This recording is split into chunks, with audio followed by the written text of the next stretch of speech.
ओम श्री परमात्मने नमः। ओम श्री गुरुभ्यो नमः।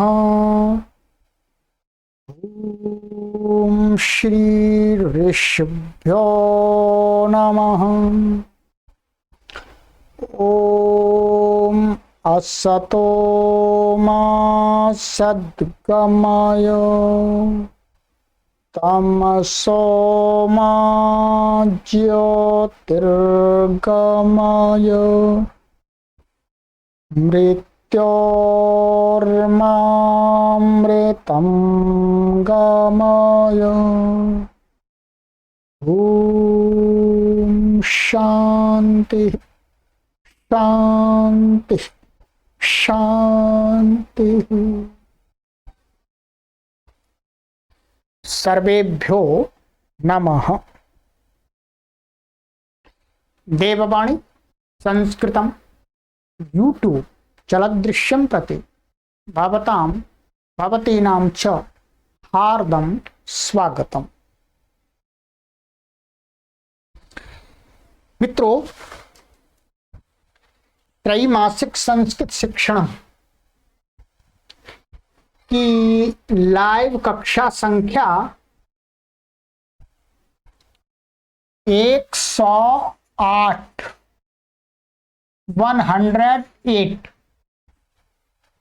को आज पढ़ने जा रहे हैं और इस कोर्स की यह अंतिम कक्षा है।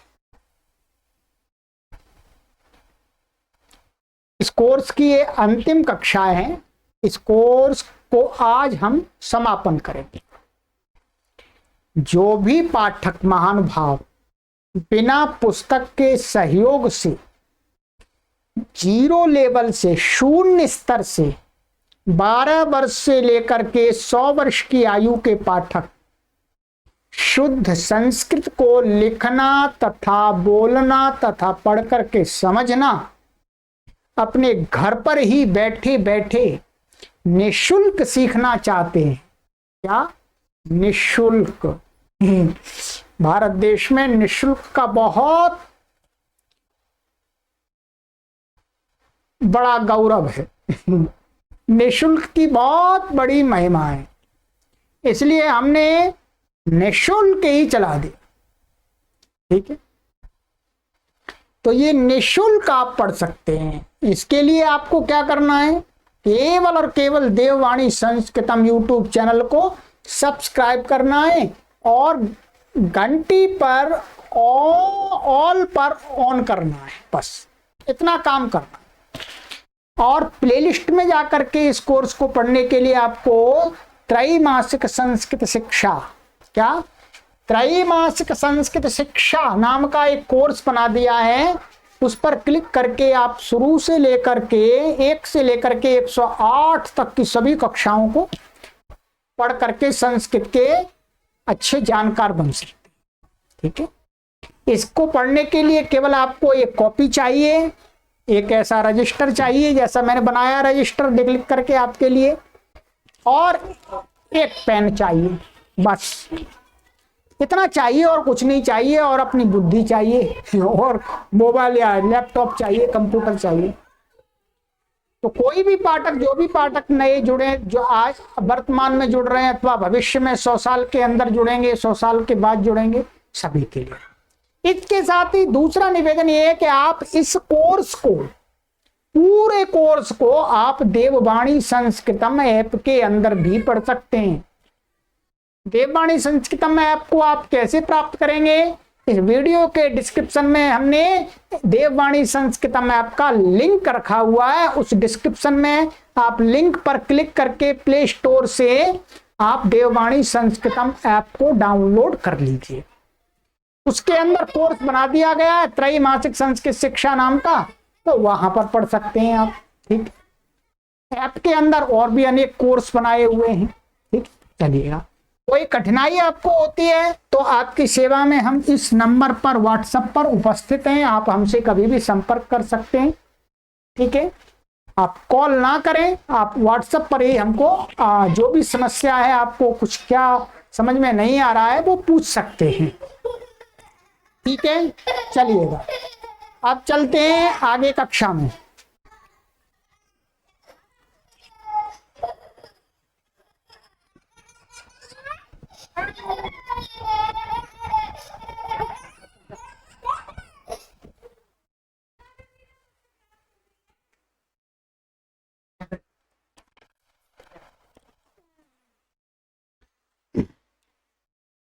चलिए मित्रों, आज हमारा अंतिम समास है द्वंद्व समास। ठीक है जी, कौन सा समास है? द्वंद्व समास। कॉपी तैयार कर लीजिएगा, पेन तैयार कर लीजिएगा। ठीक है,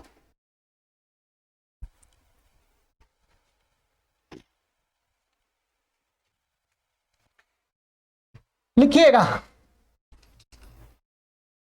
द्वंद्व समासः। तीन समास तो हमने पढ़ लिए, तीन के चार पढ़ लिए हैं, केवल समास और अव्ययी भाव समास और तत्पुरुष समास और बहुब्रीहि समास। पांचवा समास है ये द्वंद्व समास। ठीक है, लिखिए, कोष्टक में लिखिएगा, उभय पदार्थ प्रधान द्वंद्व।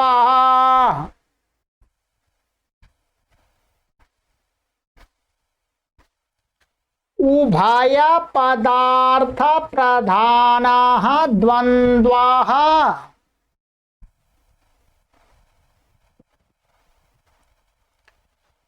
चलिएगा, इसका अर्थ आप समझ लीजिएगा, इस वाक्य का क्या अर्थ है। ये द्वंद्व समास की पहचान को बताता, ये कहता है कि उभय का अर्थ होता है सभी, माने सभी पदों के अर्थ मुख्य रूप से प्रतीत होते हैं जिस समास में, वह समास कौन सा कहलाता है? द्वंद्व समास। ठीक है, पीछे हमने सभी परिभाषाएं लिखाई हैं। तत्पुरुष में उत्तर पद के अर्थ की प्रधानता होती है, अव्ययी भाव समास में पूर्व पद के अर्थ की प्रधानता होती है, बहुब्रीहि में अन्य पदार्थ की प्रधानता होती है, द्वंद्व समास में समास जिन पदों का होता है सब के अर्थ की प्रधानता होती है। चलिए लिखिएगा आगे। जहां पर दो या अधिक शब्दों का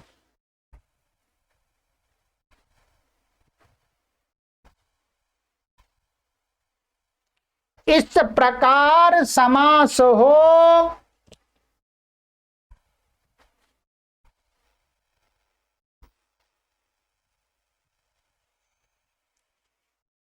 कि उसमें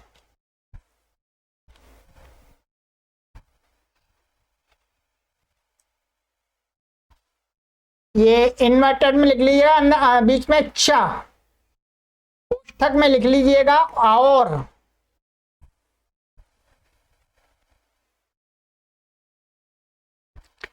का अर्थ छिपा हो,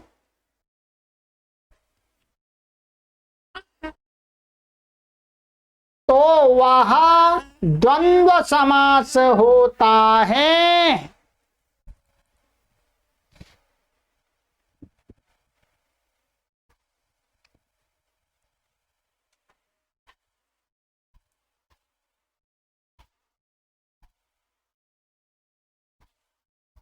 द्वंद्व समास में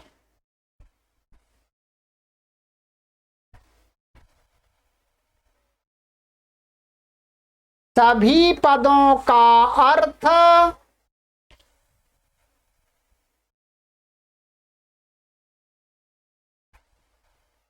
प्रधान होता है।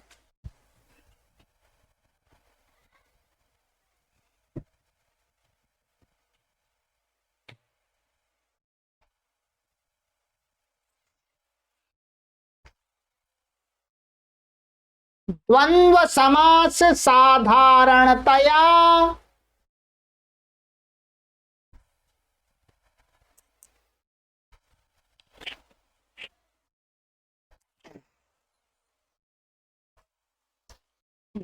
प्रकार का होता है।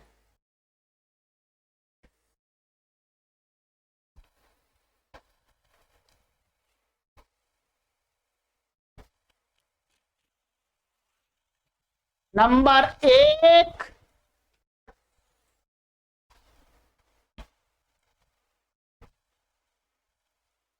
इतरेतरयोग द्वंद्वाः।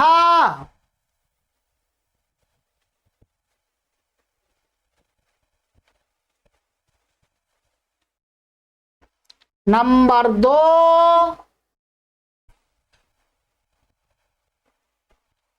समाहार द्वंद्वाः।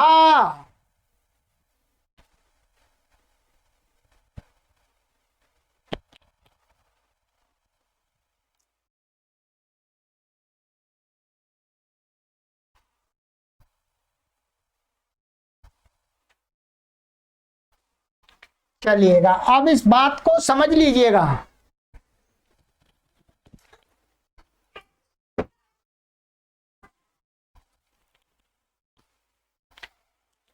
कि कहते हैं कि जहां पर दो या दो से अधिक, क्या दो या दो से अधिक कितने भी हो, 3 4 5 6 7 8, बहुत सारे हो सकते हैं, शब्दों का इस प्रकार से समास किया गया हो कि उसमें च माने और का अर्थ छिपा हो। माने जो समास के शब्द हैं, जब हम उनका अर्थ निकालना चाहें तो क्या है, जो समास के पद हैं जिनसे जुड़ करके बना हुआ है, तो प्रत्येक शब्द के पीछे और ऐसा अर्थ निकल के आए। ये कब प्रतीत ज्ञात होता है, विग्रह करने पर अथवा समास का जो समस्त पद का हम हिंदी में अर्थ करते हैं तब होता है, आगे दिखाएंगे अभी। तो ये द्वंद्व समास की पहचान है। और द्वंद्व समास में सभी पदों का अर्थ प्रधान होता है, मैंने मुख्य होता है, मैंने पहले बता दिया। और ये द्वंद्व समास साधारणतया दो प्रकार का होता है मुख्य रूप से, ठीक है, दो प्रकार का। एक होता है इतरेतरयोग द्वंद्वः, दूसरा होता है समाहार द्वंद्वः। अब हम क्रमशः इनको पढ़ लेते हैं, ठीक है, आइएगा, चलिए लिखिएगा। नंबर 1,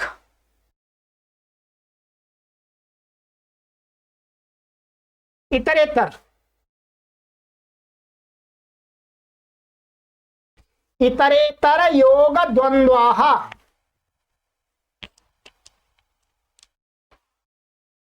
जहां पर बीच में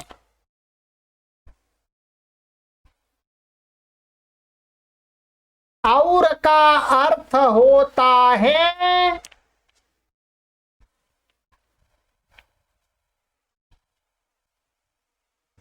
तथा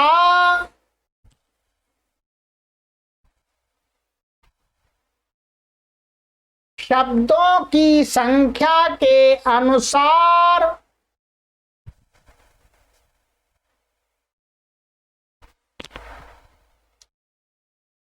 समस्त पद समास में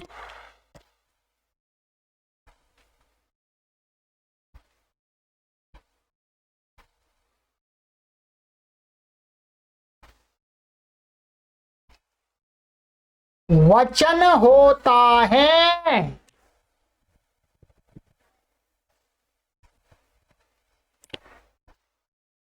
यहां पर कुछ छूट गया था, वो मैंने नीचे लिखा हुआ है। अब देखिए होता है, इसके आगे आपको कौन सी पंक्ति लिखनी है, यहां पर लिखा हुआ है मैंने, तथा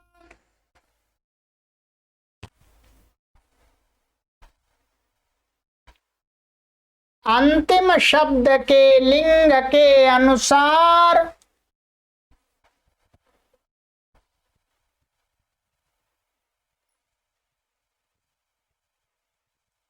समस्त पद का लिंग होता है।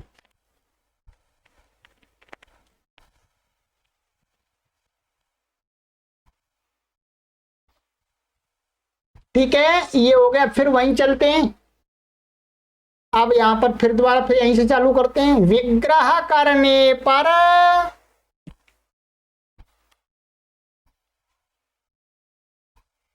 प्रत्येक शब्द के पीछे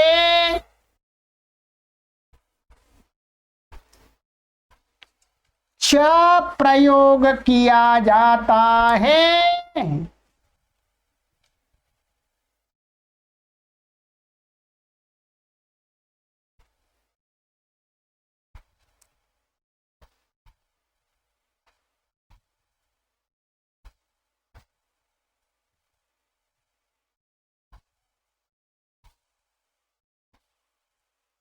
आप इसको समझ लीजिएगा, सरल है। इतरेतर द्वंद्व की पहचान क्या होती है?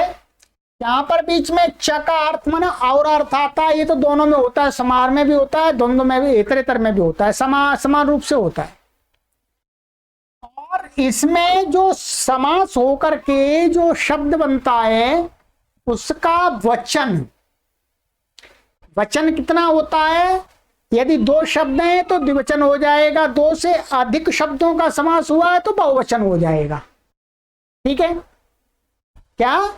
यदि दो शब्दों का समास हुआ है तो द्विवचन आ जाएगा, जो शब्द बनेगा पूरा उसको द्विवचन का प्रत्यय आ जाएगा, अभी दिखा देंगे।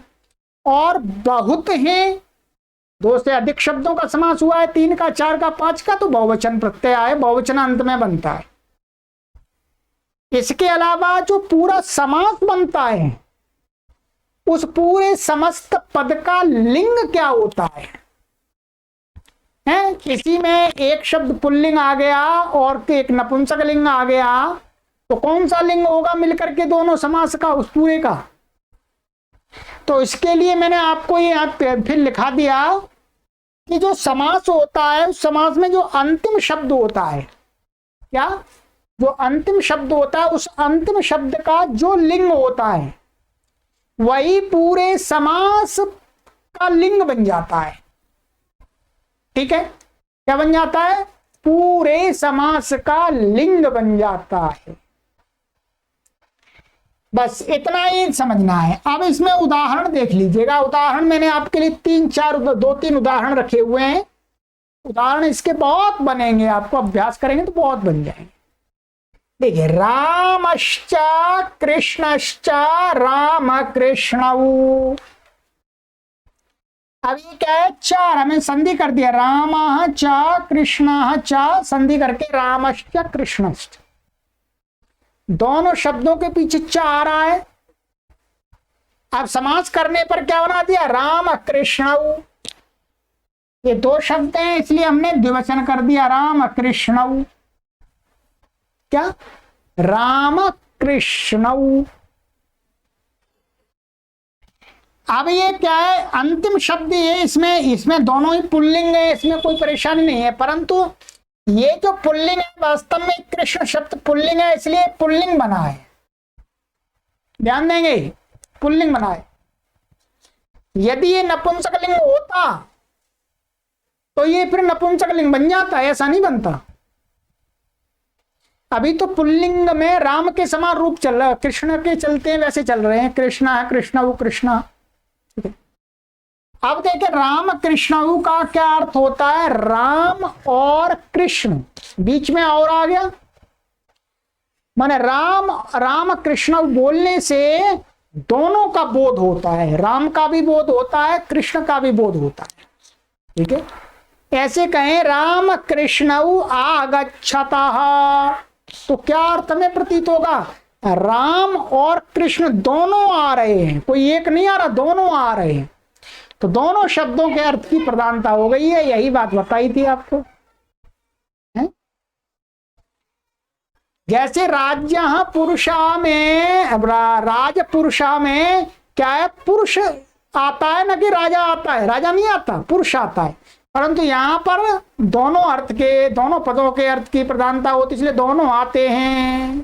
ठीक है, ऐसे ही देखिए, भीमश्च अर्जुनश्च भीमार्जुनौ, भीम और अर्जुन। ठीक है, यहां देखिएगा, पत्रम च पुष्पम च फलम च, पत्र पुष्प फलानि। क्या? पत्र पुष्प फलानी। अब देखिए ये बहुत सारे हैं, यहाँ दो थे, यहाँ द्विवचन है, ये तीन है, एक दो तीन, इसलिए बहुवचन हो गया है।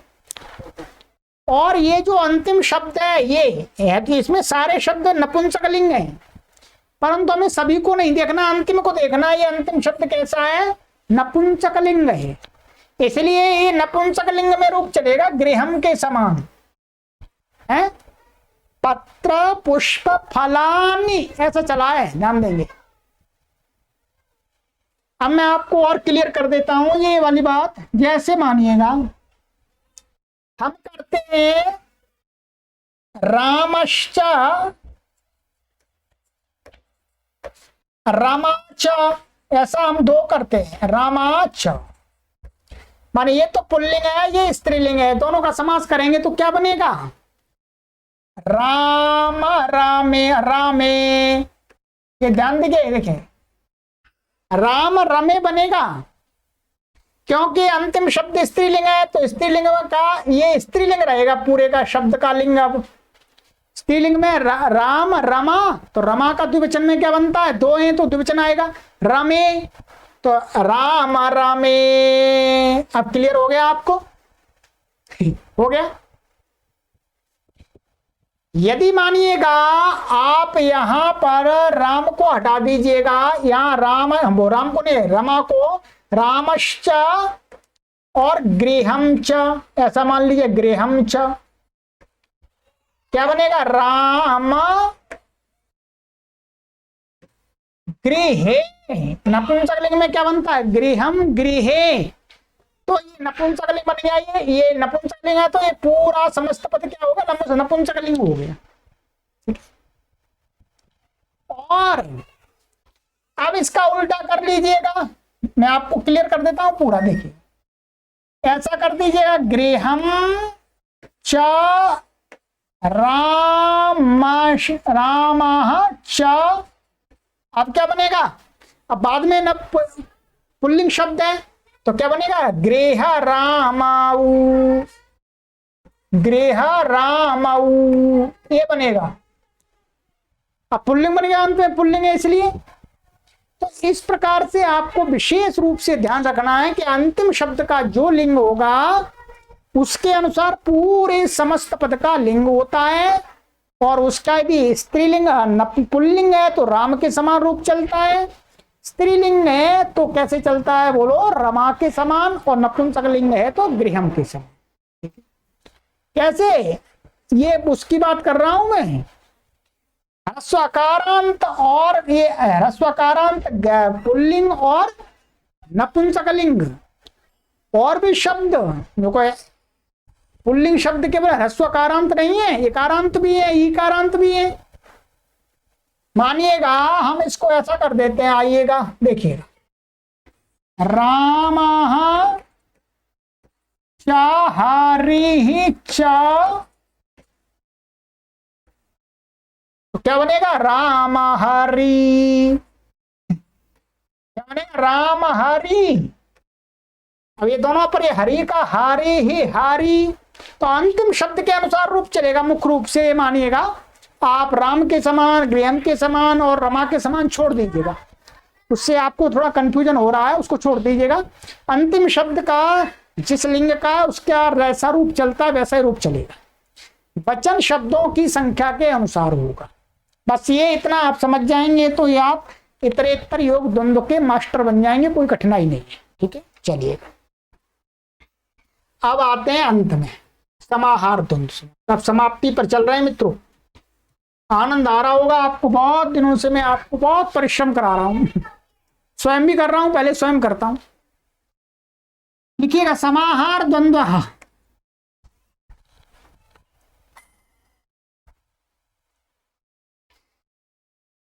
जहां पर कई शब्दों के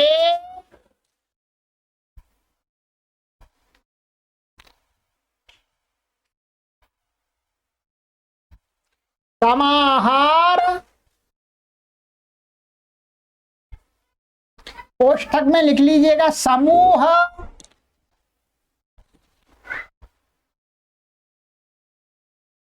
का बोध होता है, वह समाहार द्वंद्व कहलाता है।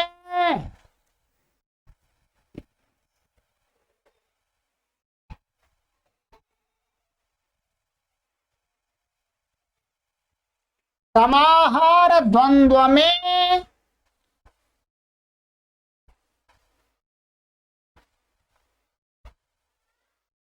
प्रायः नपुंसकलिंग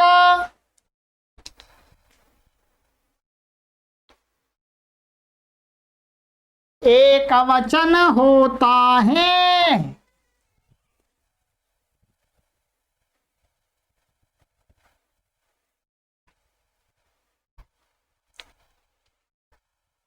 हो गया।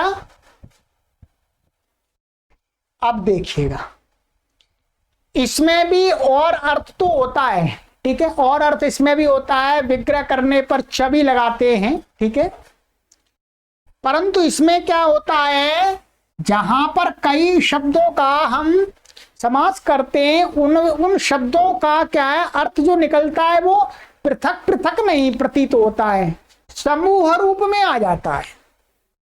जैसे ऊपर राम लगा, राम कृष्ण, तो राम और कृष्ण अलग अलग हमें मुख्य रूप से प्रतीत हो रहे हैं, बोध हो रहा है, परंतु समार में क्या होता है, कई शब्द होते हैं उनका समूह रूप में बोध होता है। क्या? समूह रूप में। जैसे हम बोलते हैं जनता, क्या बोलते हैं? जनता। जनता से आप क्या समझते हैं? जनता से समझते हैं मनुष्यों का समूह। पृथक पृथक उसमें मनुष्य की कल्पना आपके दिमाग में नहीं जाती है, आपकी बुद्धि वैसा चिंतन नहीं करती है, समूह रूप में करती है। वैसा ही यहां होता है, ठीक है। समूह रूप में हमको बोध होता है सभी का इकट्ठा, अलग अलग बोध नहीं होता है। और जो इसका समस्त पद का जो लिंग होता है वो प्रायः करके 99% होता है नपुंसक लिंग। चाहे अंत में कैसा भी शब्द हो, पुल्लिंग हो चाहे नपुंसक लिंग हो चाहे स्त्रीलिंग हो, जो पूरा समास बनेगा उसका अंत में क्या है, पूरे समस्त पद का लिंग रखना है, नपुंसक लिंग बना देना, ऊपर वाले के अनुसार नहीं चलना। और जो वचन होगा वो एक होगा, क्योंकि समूह में समूह एक बन जाता है, कई को मिलाकर के यदि समूह बना देंगे तो एक समूह बन जाएगा, तो एक का बोध होता है, इसलिए एक वचन होता है। तो नपुंसक लिंग एक वचन होता है, ये विशेष रूप से आपको ध्यान रखना है। अब आ जाइएगा, इसके उदाहरण में दिखा देता हूं कुछ। जैसे हस्तौचा पादौचा हस्तपादम। अब देखिएगा, दो हाथ हैं और दो पैर हैं, पर हम जब ऐसा बोलते हैं कि हाथ पैर धो लो, ध्यान दीजिएगा, हाथ पैर धो लो, तो हमारे दिमाग में उस समय ऐसा नहीं आता, अच्छा इसको मैं कह रहा हूं दो हाथ हैं तेरे, दो पैर हैं, धो दोनों पैर दोनों हाथ, नहीं। और ना सुनने वाले के मस्तिष्क में जाता है कि भाई मेरे दो हाथ हैं, तीन नहीं है, एक नहीं है, मुझे दो हाथ धोने हैं, ऐसा नहीं।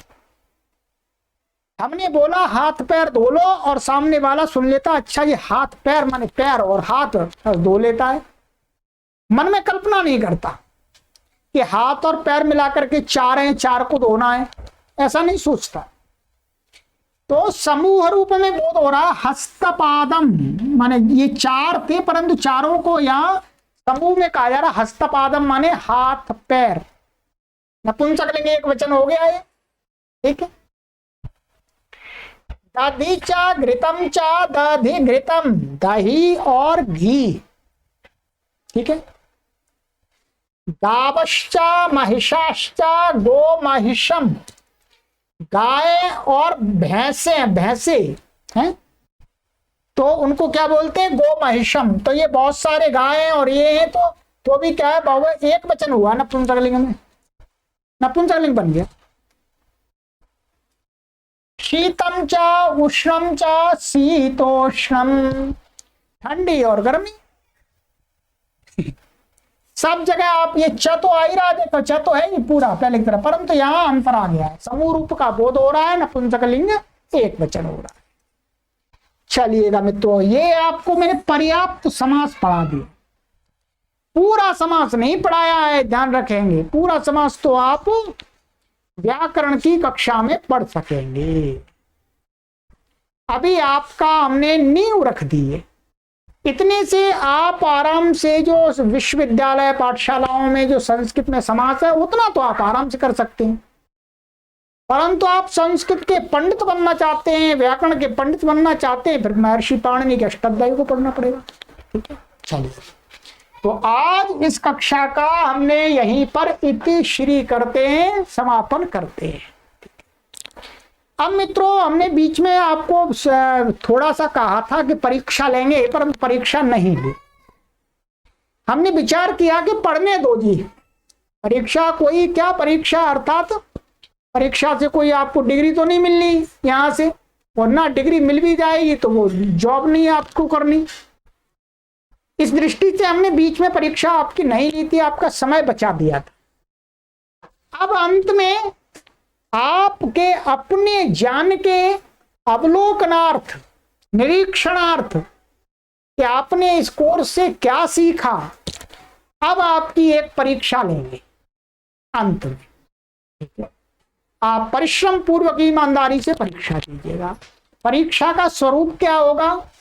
परीक्षा का स्वरूप होगा 50 प्रश्न होंगे आपके। कितने? 50 क्वेश्चंस होंगे, 50 प्रश्न होंगे आपके, और ये प्रश्न वैकल्पिक होंगे। एक एग्जाम्पल मैं आपको दिखा देता हूं कि इस प्रकार के आपके लिए प्रश्न बनाऊंगा मैं। ठीक है, प्रश्न पत्र की बाकायदा आपको इसी सीरीज में वीडियो मिलेगी और उत्तर पत्र की भी मिलेगी, चेक कराने की भी मिलेगी कि आपने कितना सही किया, कितना गलत किया। ठीक है, इस प्रकार के प्रश्न होंगे। जैसे मानिएगा एक प्रश्न में लिखा, कर्तरी कारके का विभक्ति ही भवति। संस्कृत में ही होगा, इतनी संस्कृत आप समझ सकते हैं, नहीं तो मैं आपको एक्सप्लेन करूंगा। इसका अर्थ क्या? कर्तरी कारके माने कर्ता कारक में कौन सी विभक्ति होती है। अब नीचे मैंने विकल्प दिए हैं, इनमें से आपको एक छांटना है। क्या छांटना है? का पंचमी है, ख द्वितीय है, ग प्रथमा है, घ चतुर्थी है। इसमें से कौन सा सही है ये आपको तय करना है। इस परीक्षा को देने के लिए आपको क्या करना होगा? मैं 50 प्रश्न दूंगा आपको, तो एक पेपर पर आपको 50 लाइनों में 1 2 3 4 संख्या लिख लेनी है, और बस प्रश्नों का इसी प्रकार से जो आपको सही लगता है वहां लिख दीजिएगा। पहले में पहला, दूसरे में दूसरा, का खा गा गा, फिर मैं उत्तर पत्र में मिला दूंगा। अब मानिएगा आप किसी ने कहा कि पंचमी होती है, तो उसका गलत हो गया, पंचमी नहीं होती है, ये गलत है। द्वितीय होती है, द्वितीय नहीं होती है, गलत है, कर्ता में द्वितीय होती ही नहीं है। चतुर्थी होती है, कर्ता में चतुर्थी होती ही नहीं है कभी। अच्छा जी, कौन सी बच गई? प्रथमा, तो प्रथमा होती है, ये सही है आपका आंसर। इस प्रकार से आपको लगाना है, इतना तो आप समझ कर आराम से कर सकते। बस इसी से आपका हमें ज्ञान हो जाएगा कि आपने क्या सीखा, कितने अंक लिए। ठीक है, चलिए अब करना क्या है, आपने बहुत सभी चीजें लिखी हैं, मैंने लिखाया है, आपकी पोथी तैयार हो गई होगी। जब मेरी पोथी तैयार हो गई है, 2-3 ऐसी हैं, ये पूरे भर गई हैं, 2-3 कॉपियां ऐसी, तो आपकी भी भर गई होंगी। आपको 10 दिन दिए जाते हैं, 10 दिन। 10 दिन में आपको पूरा पीछे का देखना है, जो भी आपने लिखा है 10 दिन के अंदर आपको तैयारी करनी है। ऐसा नहीं परीक्षा 10 दिन का आप गैप लीजिएगा। कभी भी भविष्य में कोई भी इस कोर्स को पढ़े तो इस कोर्स को पढ़ने के बाद 10 दिन के बाद परीक्षा दीजिएगा। यदि और आपको समय चाहिए तो आप इसको बढ़ा सकते हैं, 15 दिन कर सकते हैं, पर 10 दिन तो कम से कम चाहिए। ठीक प्रकार से आप तैयारी करना चाहते हैं पूरे कोर्स की, तो 15 अपने सामर्थ्य के अनुसार कर लीजिएगा। फिर परीक्षा दीजिएगा। जैसा कि मैंने बताया, इसी सीरीज में आपको परीक्षा की प्रश्न पत्र की वीडियो मिलेगी और उत्तर पत्र की भी वीडियो मिलेगी इसी कोर्स में सीरीज। ठीक है, तो ये मित्रों आपका हमने आपकी एक नींव बना दी। अब आप आगे क्या करना है, आगे आपको परीक्षा देने के बाद अब आपको रचनानुवाद कौमुदी में प्रवेश करना है। ध्यान देंगे, किसमें प्रवेश करना है, इसमें प्रवेश करना है। परीक्षा देने के बाद यहां प्लेलिस्ट में एक कॉलम बना हुआ है रचनानुवाद कौमुदी। रचनानुवाद कौमुदी का एक कॉलम बना हुआ है, उस कॉलम पर क्लिक करके पूरी रचनानुवाद कौमुदी को अब पढ़ना है अब, और संस्कृत को इंप्रूव करना है। और इसके अंदर होमवर्क जो करने के लिए दिया जाता है उसकी मिलान करने के लिए, चेक कराने के लिए एक अलग से सीरीज बना दी है हमने, रचनानुवाद कौमुदी उत्तर पत्रिका। ठीक है, तो उसमें अपना होमवर्क को मिलान करना है, ये कार्य करना है। इस पुस्तक को आप लगभग निरंतर पढ़ेंगे तो 6 मास लगेंगे आपको। कितने मास लगेंगे, 6 मास लगेंगे आपको। 6 माह, 6 माह में ये आपको और अच्छा संस्कृत का मास्टर बनाएगी। ये सारी चीजें आपने पढ़ी है वो सारी आएंगी, इनके अलावा बहुत सारी आएंगी। ठीक है, इसके बाद आपको फिर हम क्या पढ़ाएंगे, आपको बताया था हमने पहले, जब आप इस कोर्स को कर लेंगे फिर आपको ये कोर्स पढ़ना है प्रोफेसर और एक कुलपति के लेवल की संस्कृत को तैयार करने के लिए। बेशक आप प्रोफेसर ना बने ना कुलपति बने, परंतु आपका ज्ञान का स्तर तो प्रोफेसर से भी ऊंचा होना चाहिए, कुलपति से भी ऊंचा होना चाहिए। फिर इसके बाद आपको ये तैयार है कोर्स आपके लिए, फिर इसको पढ़ना है आपको। ठीक है, अब क्या करना है मित्रों, इस कोर्स को पढ़ने के लिए आपको पुस्तकों की तो आवश्यकता होगी। बिना पुस्तक के ये कोर्स आप नहीं पढ़ सकते। इसलिए आप जितने भी पाठक हैं इन 2 पुस्तकों को मंगा सकते हैं, मंगा लें। और यदि इसको भी मंगाना चाहते हैं, इसका ये तीनों का क्रम है, प्रारंभिक रचनानुवाद कौमुदी, तो तीनों पुस्तकों को मंगा लें। पुस्तकों को मंगाने के लिए हमने इस प्लेलिस्ट में, जिसमें वीडियो के डिस्क्रिप्शन में ही लिंक दिया हुआ है वेबसाइट का, उस पर क्लिक करके आप ऑर्डर करके मंगा सकते हैं। अथवा ये वेबसाइट है, ये वेबसाइट है, आपको हम पहले भी बीच में बताते आए, फिर भी अब बता देते हैं अंत में, अंत भला सो सब भला। ठीक है, ये वेबसाइट ये देववाणी संस्कृतम.com, इसको गूगल में सर्च कर लीजिएगा। यदि आपको यहाँ सर्च नहीं आती है, कठिनाई आती है, तो अब अंतिम आपको लिए उपाय है कि आप इस व्हाट्सएप नंबर से संपर्क कीजिएगा और कहिएगा गुरुजी हमें पुस्तकें चाहिए, कैसे, तो हम आपको प्रॉपर बुक का ही लिंक भेज देंगे, क्लिक करके झट से ऑर्डर हो जाएंगे, कोई परेशानी नहीं होगी। ठीक है, इन 2 को मंगा सकते हैं, इस अकेली को मंगा सकते हैं, इन तीनों को मंगा सकते हैं। ठीक है, जो भी आपकी इच्छा है वो मंगा सकते हैं, पर पुस्तकें अवश्य मंगा लीजिएगा। ठीक है, अब बिना पुस्तक के काम नहीं चलेगा, इतना हमने काम चला दिया। अब मित्रों हम अपनी गुरुदक्षिणा भी मांगते हैं इस अभियान को निरंतर चलाने के लिए। पहली गुरुदक्षिणा तो मित्रों ये है कि हमारा जो लक्ष्य है वो लक्ष्य क्या है, प्रथम चरण में 1 करोड़ लोगों को संस्कृत भाषा सिखाना। तो सबसे पहली गुरुदक्षिणा तो आपसे ये मांगते हैं कि आप इस कोर्स को, इस पूरे कोर्स को प्रत्येक पाठक 1000 व्यक्तियों तक पहुंचा दें। बस 1000 लोगों तक व्हाट्सएप के माध्यम से अथवा फेसबुक के माध्यम से कोर्स को शेयर करके पहुंचा दें। उनमें से जितने पढ़ेंगे उतने पढ़ लेंगे, बस आपकी गुरुदक्षिणा हो जाएगी। ठीक है, और आपने जिस प्रकार से पढ़ा है उसी प्रकार से भविष्य में सैकड़ों वर्ष तक करोड़ों पाठक घर पर ऑनलाइन बैठे बैठे निःशुल्क संस्कृत भाषा को पढ़ सकें, उस व्यवस्था निर्माण के लिए लगातार अबाध रूप से कार्य को संचालित करने के लिए आप प्रति माह के सदस्य बन जाइएगा, सहयोगी सदस्य। ठीक है, सहयोगी सदस्य बन जाइएगा। निरंतर इस देववाणी संस्कृतम प्लेटफॉर्म को आर्थिक सहयोग दीजिएगा, क्योंकि हमारे पास में कोई सैलरी नहीं आती है। आपके सहयोग से ये सब कुछ आंदोलन चल रहा है। तो वर्तमान में आज के समय में इसमें कम से कम हमें 35 से 40 हजार 45 हजार रुपए व्यय करने होते हैं। आगे भविष्य में योजना और विस्तार कर रहे हैं तो और भी बढ़ेंगे। आपका जैसे सहयोग बढ़ेगा वैसे ही योजना का विस्तार बढ़ जाएगा। ये अकाउंट नंबर दिया गया है, इसी अकाउंट में अर्थात इस अभियान को संचालित करने के लिए जो सहयोग हम ले रहे हैं वो इस अकाउंट के माध्यम से ले रहे हैं, और स्टूडियो के निर्माण के लिए जो सहयोग लिया जा रहा है आपसे, वो सहयोग लिया जा रहा है ट्रस्ट के अकाउंट में।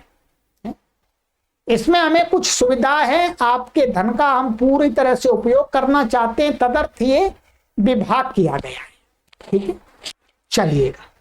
तो मित्रों, बहुत परिश्रम के साथ हमने इस कोर्स को तैयार कर लिया है मित्रों। बस अब कोई परेशानी नहीं है, अब हर कोई संस्कृत भाषा को सीख सकता है। जयतु संस्कृतम, वंदे मातरम, सर्वेभ्यो नमः।